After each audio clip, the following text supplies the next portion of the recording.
By now, you should be reasonably fluent with adding or subtracting or even multiplying and dividing complex numbers. What we're going to investigate next is one of the interesting properties of complex numbers when we multiply and divide them. But to do that, we're going to need to have the terminology to describe a couple of extra features about our complex numbers. These are called the modulus and the argument, and we're going to get into each of them in turn. We'll start with the modulus. To begin with, we need to remember that a complex number, which is essentially a number that's built from a real component and an imaginary component, can be represented on a two-dimensional plane, just like an ordinary XY graph. The graph is known as an Argand diagram, so instead of having an X and a Y axis, it has a real and an imaginary axis, but it looks the same, we can work with it in the same way, and all of the intuition that we've built up for points in two-dimensional space and for vectors in 2D space, all of that still applies to complex numbers when we think of them as points in 2D space. So for instance, this one is the complex number -4 plus 3i. So it has a real component, which is -4. It's 4 places to the left of 0, just like the number -4, but it also has an imaginary component. And the fact that it's got a real component and an imaginary component is what makes it a complex number. Technically, complex numbers include all real numbers and all purely imaginary numbers. You just have one or other of your components being 0, and that's fine. Even the number 0 can be thought of as a complex number, 0 plus 0i. But this particular complex number, -4 plus 3i, can be thought of as either the point with coordinates -4, 3, or as a vector, -4, 3. Like a column vector where the -4 tells you to move to the left 4 and the 3 tells you to move up 3. So we have a real axis, which is the horizontal line, just like we would normally draw the real line or the real number line. We think of that as being our number line, and then perpendicular to that we have this new dimension, the imaginary number line, and if we have a complex number we can treat it as a combination of those two. Now this particular number can be represented in a couple of different ways. The most sensible way that you've come across so far, the logical starting point, is to think of it in terms of its real part and its imaginary part. But there is another way to look at it. To get a sense of what I'm approaching, have a go on a diagram that looks like this one. See if you can represent the following 4 complex numbers on the same Argand diagram. 4 plus 3i, -5, -3 plus 4i, and 5i. When you've plotted them all on the same Argand diagram, you want to ask yourself, what is the common feature? What do they all have in common? What is it that makes these somehow equivalent to each other in some sense?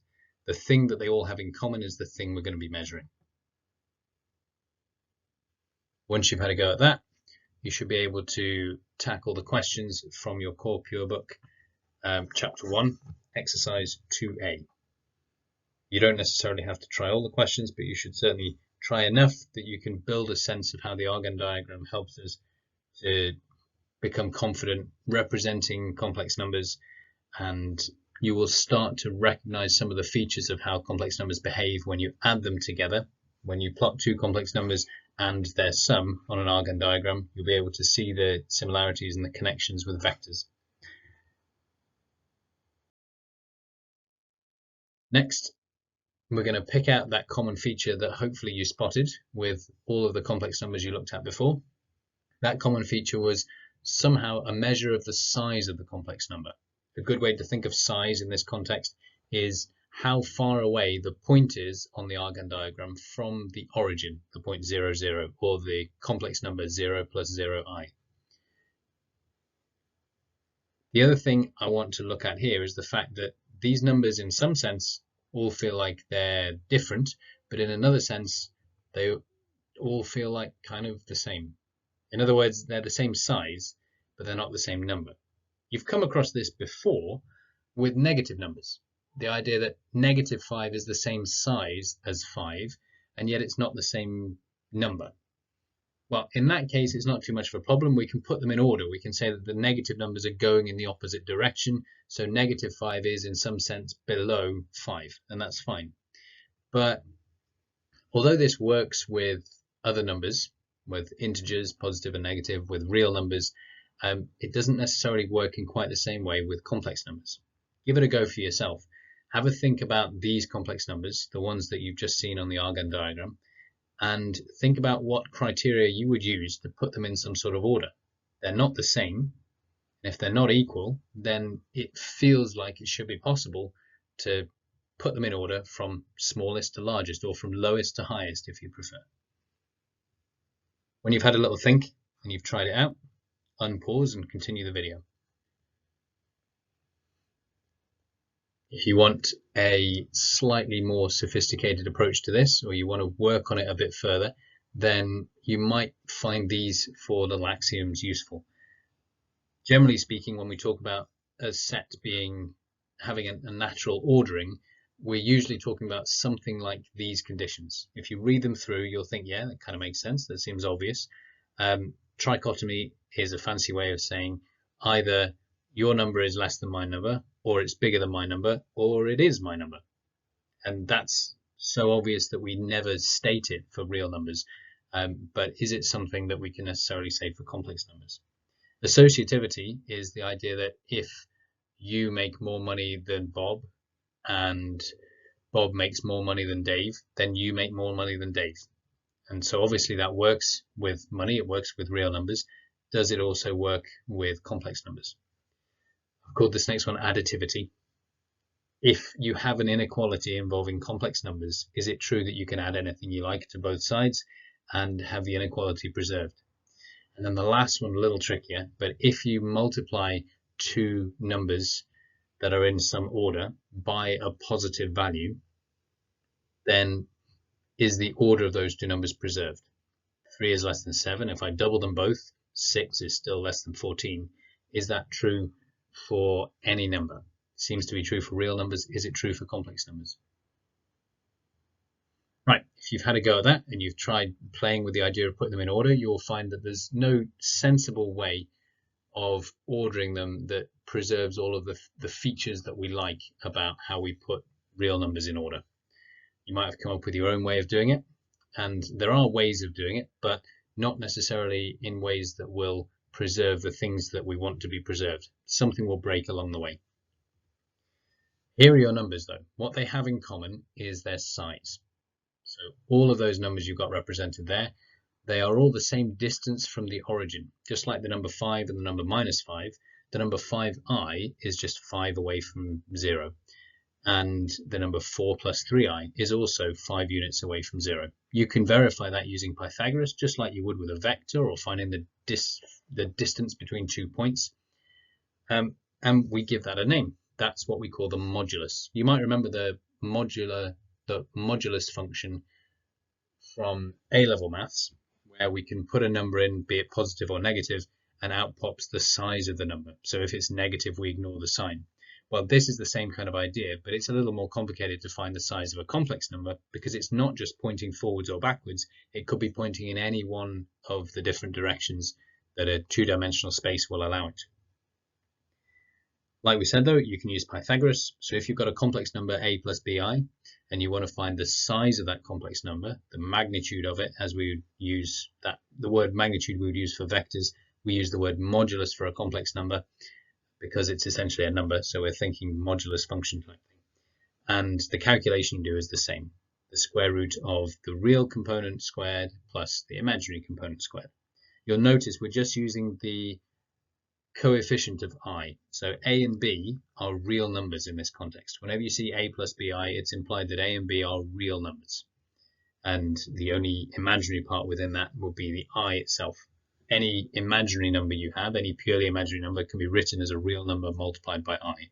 And any complex number can be written as a real part plus something real multiplied by I. Next, we have a few questions to try. See if you can find the modulus of 7 plus 24i minus 4i. Can you find the modulus of z when z, complex number z, is 1 minus I? It's worth mentioning here, in case you've not come across it yet, Generally speaking, if we're talking about real numbers, we often use x to represent our unknown or the variable that we're interested in. When we're dealing with complex numbers, z is a more common choice, just because it alerts the reader to the fact that we're now working within the complex domain. A couple more, bit more algebraic in here. You'll have to do a bit of working backwards or a bit more algebra to get to your answers. See if you can find a complex number which satisfies this condition. And then a little more complicated still for part G. A bit of a bonus question for if you finish all of those. You can pause the video, have a go at these questions, and when you're done, you can check back and see the answers. So for the first one, 7 squared add 24 squared square rooted gives 25. It's one of the lesser known Pythagorean triples, 7, 24, 25. For part B, this one's easier than it looks. You don't have to think of it as 0 squared add -4 squared square rooted. You can just visualize it on an Argand diagram, and you can see that it's pointing directly downwards, vertically downwards. So however big the number is in front of I, that's how big the complex number is. The next one, the notation is just slightly different, but we're still doing the same thing. So we're going to do 1 squared and we'll add -1 squared. The square of -1 is 1, so you have 1 add 1, and when you've got your answer, you square root it. For the next one, you can do this algebraically, where you might notice a slight simplification. This complex number, 3p minus 4pi, is exactly p multiplied by the complex number 3 minus 4i.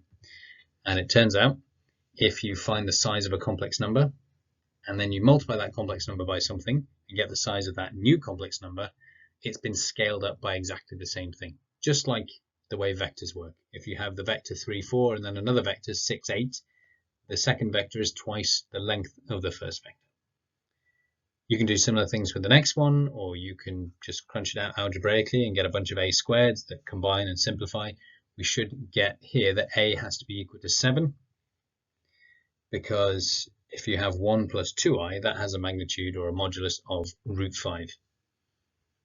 If you've been looking for a complex number with a negative modulus, you will have failed to find one, because the size of a complex number, defined as the distance from the origin, can never be negative. However, it can be 0. So given that we're looking for a less than or equal to 0, we can solve this. The only value that works is the number 0. You could write it as 0 plus 0i if you like, but it's a complex number even if you write it as 0. And the last one, can you find complex numbers such that the sum of the moduli is the same as the modulus of the sum? For this one, you could have all sorts of different answers, but drawing the graph is the best way to make sense of this. The suggestion underneath in purple, sketch a couple of complex numbers and their sum on the same Argand diagram, or look back at some of the ones that you've done from exercise 2a, like in questions 2 and 3, and have a think about what the relationship is between the two complex numbers and their sum when represented on an Argand diagram. And what does it mean to say that the distance from the origin of the sum is the same as the two distances combined? Turns out what you need is for the two complex numbers to be scalar multiples of one another, or real multiples of one another, if you like. So I've put that any w which is equal to k times z, where k is a real number. So if you were to make, in fact, we'd have to be a bit more specific. K is not just a real number. K has got to be a positive real number. 0 would work as well, I suppose, technically, because then you wouldn't be adding anything, so it would trivially be true. But if k is a positive number, then when you add the two complex numbers, it's equivalent to following both of the vector instructions one after the other. And because you don't change your direction as you move along, the total distance is equivalent to the sum of the two distances. The next thing to look at is this second key word, argument. The argument of a complex number is a measure of its direction. If you're following along with the idea of a complex number being a vector, hopefully this makes sense to you. If we're going to talk about complex numbers as vectors, well, the definition of a vector is a magnitude in a given direction. You need both things, magnitude and direction. And if all you've got is the size, That doesn't uniquely specify your vector, and it's the same with complex numbers. You can have a complex number of size 5, but that doesn't tell you what the complex number is. There's an infinite number of possibilities still. If, however, we can measure the direction it's pointing, then we can narrow it down and we can uniquely describe any complex number. It's equivalent to telling you how far away a landmark is and telling you what compass bearing you need to follow to get there. We measure slightly differently. With a compass bearing, typically you measure clockwise from north. With a complex number, we use the more traditional mathematical method of measuring anti-clockwise, and we measure anti-clockwise from the x-axis, or in this case from the positive real line. If you think back to real numbers, you might have come across the phrase directed numbers when you first started learning about negatives, for instance. Real numbers can have a direction, but generally it's pretty straightforward. It's either forwards or backwards, up or down, that kind of thing. Now we've got complex numbers, things get a bit more complicated because they could point in any possible direction within 2 dimensions. So that's why we need an angle to describe it completely. It's not a case of just forwards or backwards, it's anything in between. For instance, this particular complex number, 3 plus 3i, it's not pointing perfectly forwards or perfectly upwards, it's somewhere in between. And if we measure the size of the angle anti-clockwise from the positive real line, that looks like a 45-degree angle. We could verify that. We could do a little bit of trigonometry here. If you've got an opposite side of length 3 and an adjacent side of length 3 in that right angle triangle, then you can verify that the angle is going to be inverse tan of 3 over 3. So we get 45 degrees. The inverse tan rule will generally help you define the angle, but it's not necessarily enough on its own, as you'll see when you start looking at angles in other quadrants. But when the real and imaginary components are both positive, that'll work just fine. The other thing to mention here is that the angle is usually given in radians. You will never see the argument of a complex number quoted in degrees, because everything that we do with calculus, we need angles to be measured in radians, and complex numbers are another element of higher level mathematics. If you're doing maths, the natural unit to be in is radians. So an argument is given in radians. The other thing you want to be aware of with arguments is that they will, by convention, be given within the range minus pi to pi. And if you think about it, if you're measuring an angle of minus pi, then you're turning clockwise pi radians. You're doing a half turn clockwise.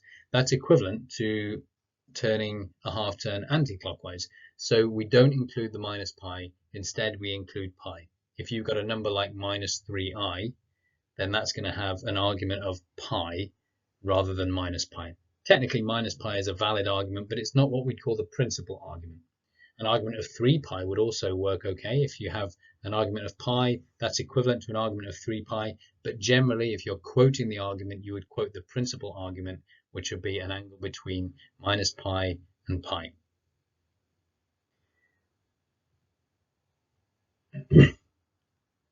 Here's another example.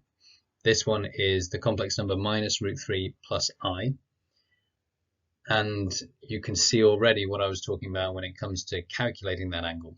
If you want to find the anti-clockwise angle from the positive real line, then it might be helpful to use right angle trigonometry, to use inverse tan, but it's not going to tell you the whole story. In this case, if you use inverse tan with the opposite side of length 1 and the adjacent side of length root 3, that'll tell you the size of the acute angle between the vector that's been drawn and the negative x-axis, or the negative real line. You would have to subtract that angle from pi to get the argument. Here's another one. With this one, the real component is 2 and the imaginary component is minus 2 root 3. And you can use inverse tan on that again, but the best way to do this is to sketch a quick diagram so that you can see which quadrant you're going to be in, and then you know where you're supposed to be when you're calculating your argument.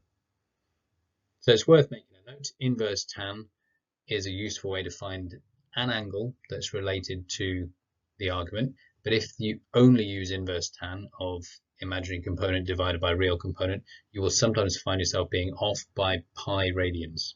you'll be getting an answer of, let's say, 2 pi by 3, when what you really need is an answer of minus pi by 3, for instance.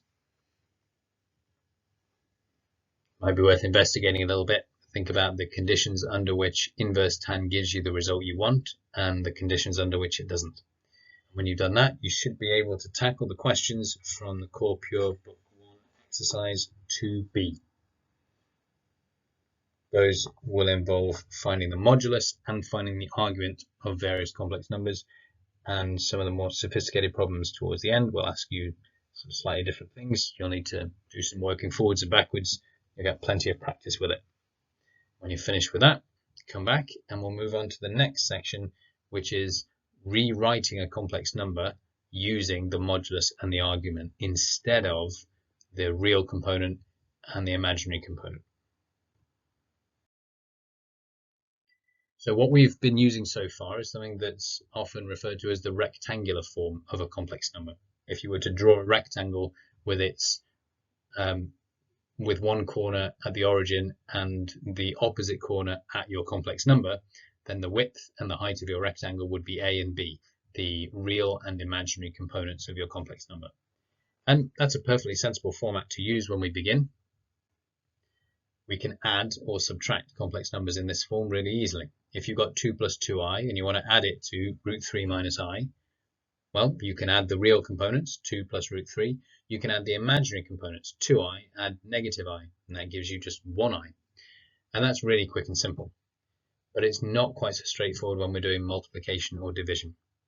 To remind yourselves how that works, I'd encourage you to have a go at this one. You need to calculate z times w, so multiply those two complex numbers together and write them in the required form, a plus bi.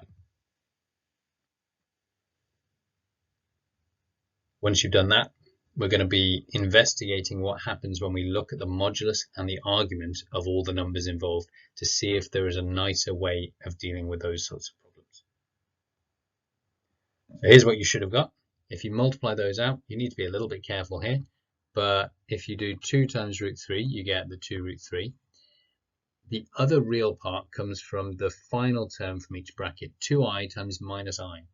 That gives you minus 2i squared, but of course I squared simplifies to negative 1. So you've got minus 2 times minus 1, and that's where the plus 2 comes from.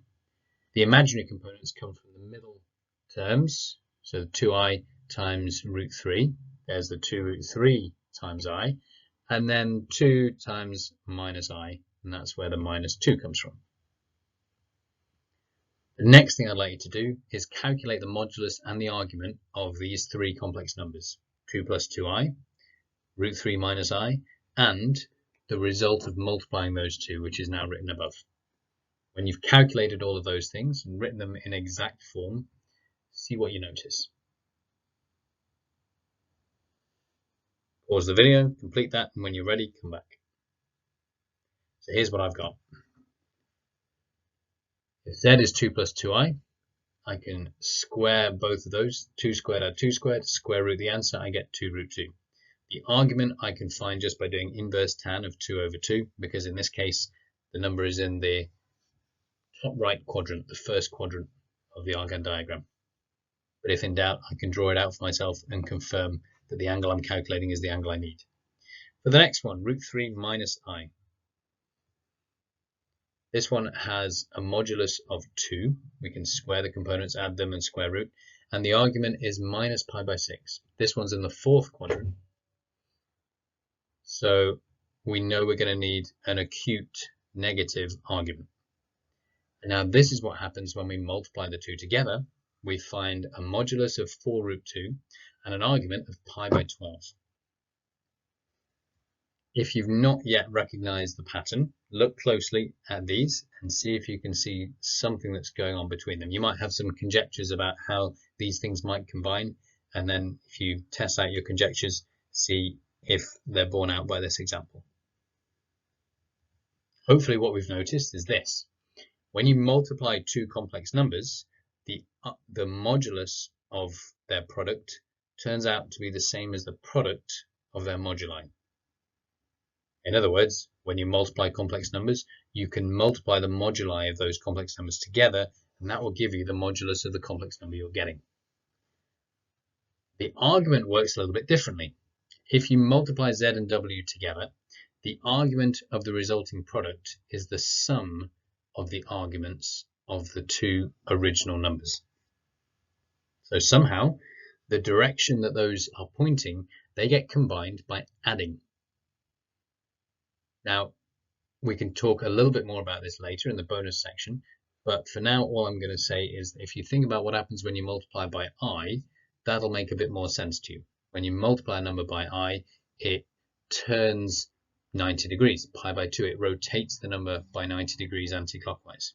If you multiply by I again, it moves it again. So there's something to do with rotation that's happening when we multiply by complex numbers. Good question to ask yourself at this point, if you can pause and have a think. When you multiply complex numbers, you multiply the moduli and you add the arguments. That certainly works for this example. Can you come up with any examples where it doesn't work or doesn't work in the way that you feel like it should? Are there any edge cases or examples you can find where this rule breaks? And if not, can you justify why? You'll be pleased to hear that we have a similar result for division. In fact, we don't need to go through the process of dividing a pair of complex numbers to demonstrate this, because essentially we can rearrange the results we've got for multiplication and outpop equivalent results for division. If you divide two complex numbers, the modulus of the result is equivalent to what you get when you divide the moduli of the original complex numbers.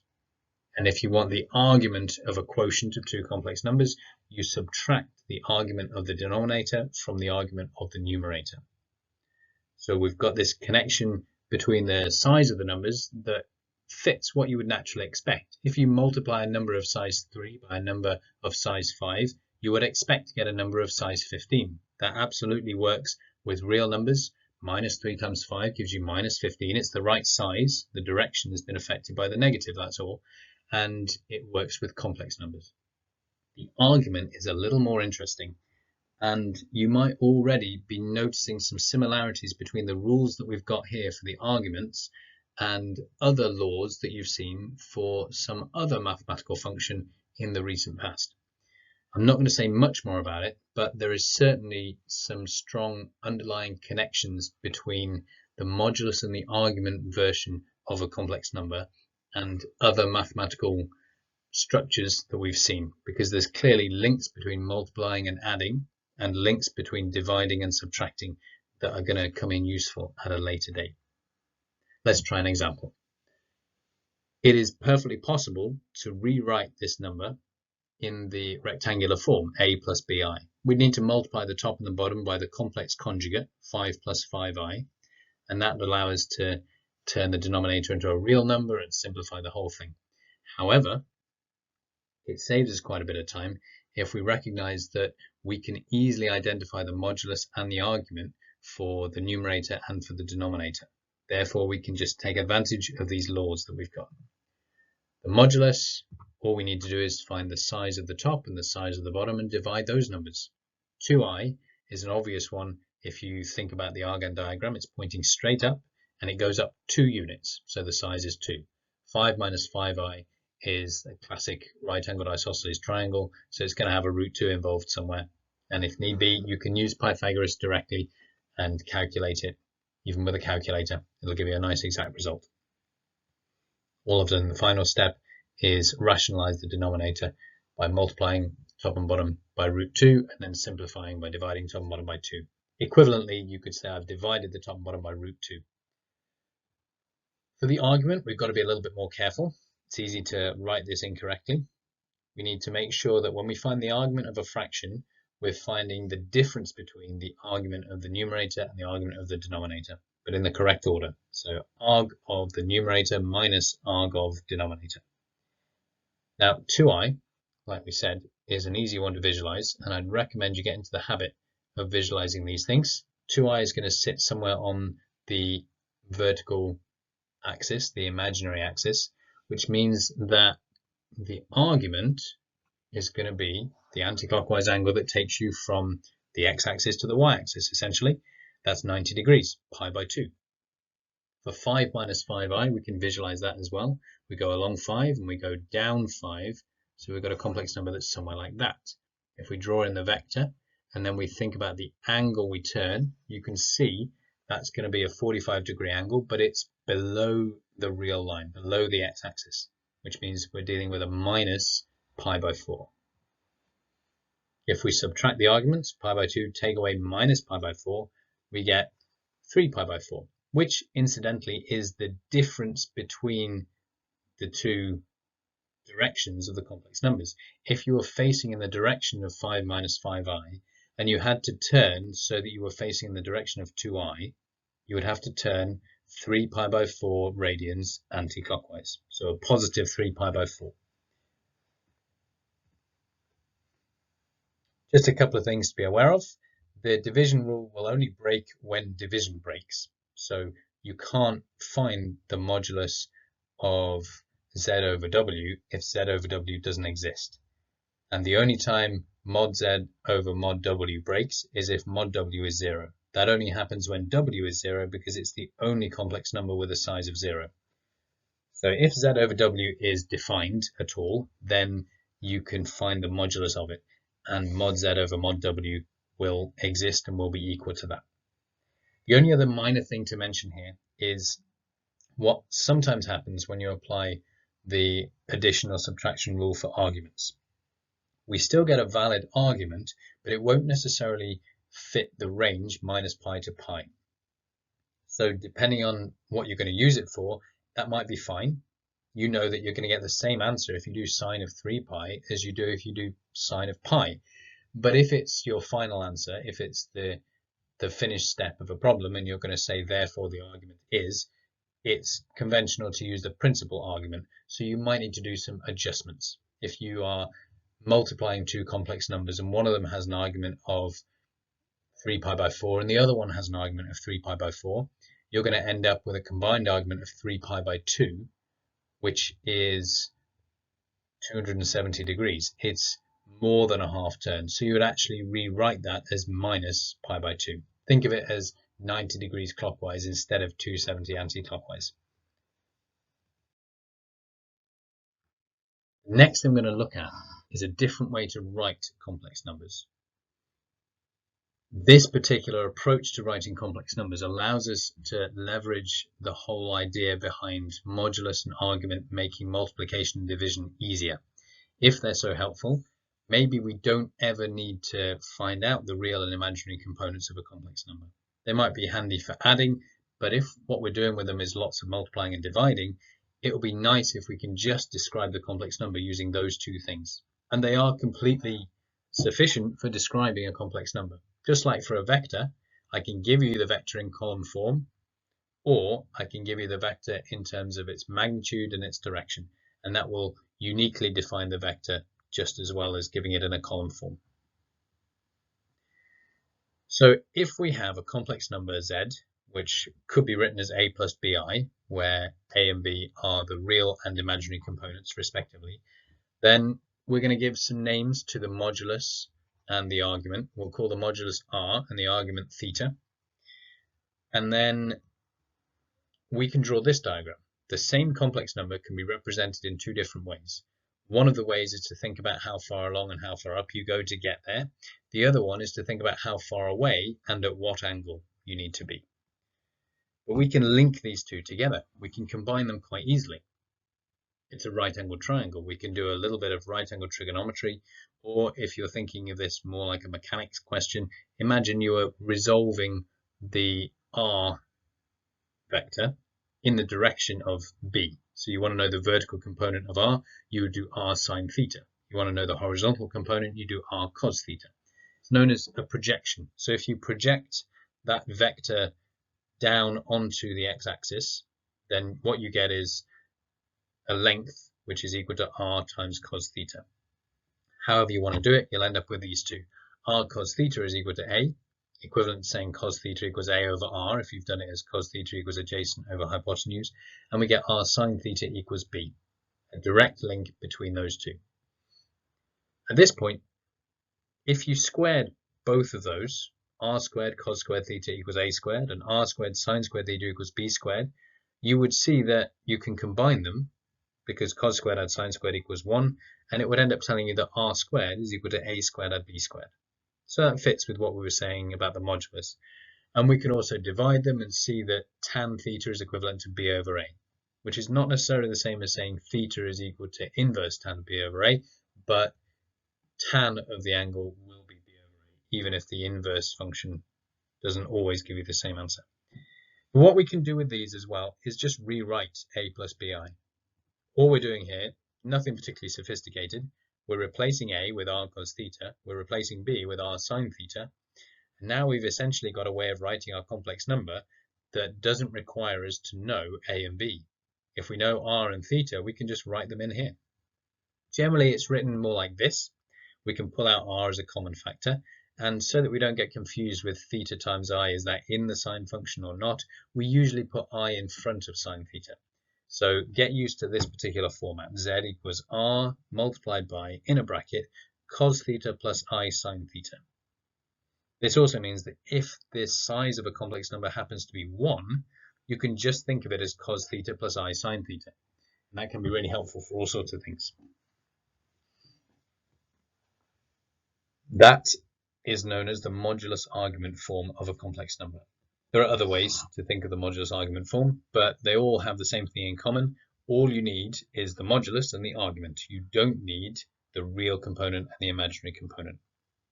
But it doesn't have to be an either-or. When you're dealing with complex numbers, these are just two different formats, if you like, two different representations of the complex number. And just like you can complete the square with a quadratic, or you can factorize it, or you can write it in its expanded form, you can move between those different forms, and you can move between these different forms pretty easily.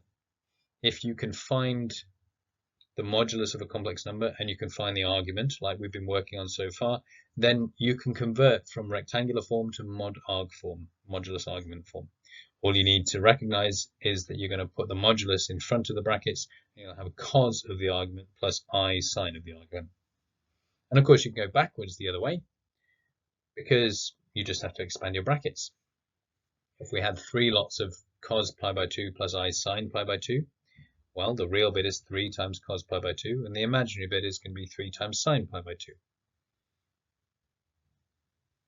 You should be able to have a go at exercise 2c now, which involves a bit of practice converting between the different forms, getting familiar, recognizing what it looks like when a complex number is written in the modulus argument form, and seeing how you can use them and combine them with one another nicely and quickly and easily through multiplication and division. This last section is not strictly necessary, but if you're feeling a little uncertain about how we jumped from here's a single example to this will always work, this is where I'm going to go into the detail behind that. So if what you've seen already was sufficient, then feel free to stop at this point, come back to this at a later date when you review the topic perhaps. But we're going to get stuck into this initially algebraically, and then I'm going to show you a slightly more vague but more intuitive way of thinking of it. We know that multiplying numbers in modulus argument form is really straightforward because of those rules. We're going to see if we can make sense of why the rules work. To do that, I'm going to define a couple of complex numbers, z1 and z2. The first one has got a modulus of r1 and an argument of theta1, and the second one's got a modulus of r2 and an argument of theta2. Now I'm just going to multiply them together and see what happens. If I multiply them, I multiply the two complex numbers. Writing them in mod-arg form allows us to see what's happening to the modulus and the argument. You can do a similar proof with A, B, C, and D perhaps, but it's a lot harder to tease out the information you need from that. Whereas in this form, it all falls out in a couple of lines. It's quite nice. Well, to start with, we've got 4 factors here. R1, cos theta 1 plus I sine theta 1 is the second factor. And then we've got R2, the third factor, and then that last bracket, the fourth factor. We can multiply those 4 in any order we like. So the first thing I'm going to do is multiply R1 and R2 together. That just gives me R1, R2. And then the next thing is to expand the 2 brackets. We've got 2 binomial terms, essentially, two-term brackets. So we're going to multiply those together, and we get this nasty looking beastie. Cos theta 1 times cos theta 2 gives me one of the real bits. And then the final term, I sine theta 1 multiplied by I sine theta 2, the I times I gives I squared, which is -1. That's where the minus sign comes from, right here. And then we multiply the two signs, sine theta 1 and sine theta 2. The imaginary bits come from multiplying the last term of the first bracket with the first term of the second, and the first term of the first bracket with the last term of the second. If we put those together, we get sine of theta 1 times cos of theta 2, and cos of theta 1 times sine of theta 2. And hopefully I've waffled there for long enough that some of you might have noticed something about this line. Do you recognize the structure inside there at all? And if you think about what you're trying to get towards, that might give you a bit of a clue as well. We've got cos something else, minus sine something else. And then sine something, cos something, plus cos something, sine something. Maybe if we replace theta 1 and theta 2 with a and b, it will jump out at you even more clearly. But hopefully you can see it now as the trig addition formulae. They're in the formula book. They're not necessarily the sort of thing you will have memorized, but they're the sort of thing you ought to recognize when you spot them in the wild like this. So when you compare, you should be able to identify the first one as cos a plus b, or in this case cos of theta 1 plus theta 2. And the second bracket, the imaginary component, is going to be the sine theta 1 plus theta 2 formula. So we get this. Now if you look carefully at that, you'll see that it is in modulus argument form. It's got a number in front of a bracket, it's got a cos of something, and then I times sine of the same something. That's your clue that you're dealing with something which is perfectly in modulus argument form. The angles in the cos and the sine are the same, because they both need to be the argument, and you've got cos as the real bit and sine as the imaginary bit, with an additional multiplier at the front, which is equivalent to the modulus of your complex number. And so we're done. We've got the modulus R1, R2, and the argument is the angle inside the sine and the angle inside the cos, both of them, theta 1 plus theta 2. So it must be true. However, knowing that something is true is not the same as understanding why it is true. So we're going to try to see a little bit more of what's going on with these. And I'm not going to pretend to explain exactly why the structure is what it is, but I'm going to show you a few more fundamental examples, and hopefully you'll get a sense of why this sort of thing is not completely off the wall. It builds up from the sense of how we already understand the multiplication to work and how we understand things like square roots to work when it comes to Argand diagrams. So we'll start with this. The results for the modulus are not so crazy. All we're saying is that if you multiply these things, it's equivalent to multiplying the moduli. And we're happy with that. Like we said before, if you multiply two numbers that have a size of 3 and a size of 5 respectively, the result should have a size of 15. But adding the arguments, that's a little bit strange. So we're going to begin by thinking about multiplying just by a real number that we already know and understand, multiplying by -1. I've chosen a number with size 1 so that we're not distracted by the change in the modulus. When you multiply by a number with size 1, the size doesn't change. However, the direction might. We're multiplying by a negative, and we're going to do it on an Argand diagram so we can think of it in terms of a transformation in 2 dimensions. Think about what happens to all sorts of different numbers. If you start with a number like 3, you get an answer like -3. If you start with a complex number like 2 plus I, you get an answer like -2 minus I. That would look something like this. And you might be thinking in terms of a reflection. Certainly if all we were doing was looking at real numbers, you could think of it as a reflection in the vertical axis. But as soon as we start incorporating complex numbers, you can see that we've got a negative real bit, but also a negative imaginary bit. And it turns out you have to reflect both in the real axis and in the imaginary axis to make this work. Now, if you reflect in the real and the imaginary axes, turns out what you're doing is rotation. You can try it now. If you've got a book in front of you or a phone, something that's got a logical right way up and a right way out. So you're looking at the front of your phone, it's facing you the right way round. If you reflect it by holding it with your fingers on either side and flip it so that the top goes to the bottom and the bottom goes to the top, it should be upside down, but it should also be facing the wrong way. So you're staring at the camera on the back of it, let's say. Now if you move your fingers to the top and bottom and reflect it in a vertical line, you're now rotating it so that it turns back towards you. You can now see the screen of your phone again, but the phone is upside down. In other words, the effect of those two reflections has been equivalent to a rotation by 180 degrees. And that rotation is just a single transformation, so it seems more natural that we would think of it in terms of a rotation rather than as two reflections, even though they are equivalent. And that's going to be helpful for this next bit we look at. What happens if we multiply by I? Well, what is I? I is the square root of -1. Or one of the square roots. Negative I is another one. But if we multiply I by itself, we get an answer of -1. And that means that whatever transformation multiplying by I does, it must be a transformation that if you do it twice, it's equivalent to a 180-degree rotation. Well, multiplying by I or multiplying by -I twice needs to give you a 180-degree rotation, so apparently multiplying by I needs to turn you 90 degrees. And, as it happens, multiplying by I does seem to turn us 90 degrees. You can see it from this picture. If we take the number 3, we get 3i. So this one has gone to here. And if we take the number 3 minus 4i, which is here, and we multiply by I, we get 4 plus 3i, which is here. It is a 90-degree anti-clockwise rotation. If you're wondering why anti-clockwise instead of clockwise, well, -I does the job for clockwise. That's another number that if you multiply by it twice, you get -1.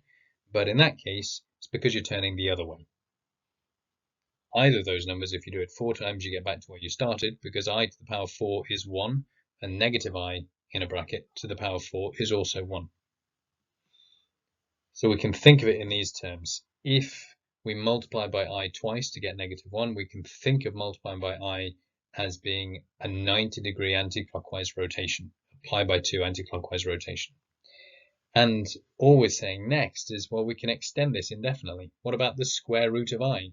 Half of I in a multiplicative sense will be a number that's somehow part of the way from the number 1 to the number I. That's actually a number that's about 0.7 plus 0.7i. And we can look at it in modulus argument form by noticing that the argument is pi/4, because it's half of the way from 0 degrees turn to 90 degrees turn. So hopefully that gives you a little bit more of a sense of why multiplying seems to have an additive effect on arguments for complex numbers.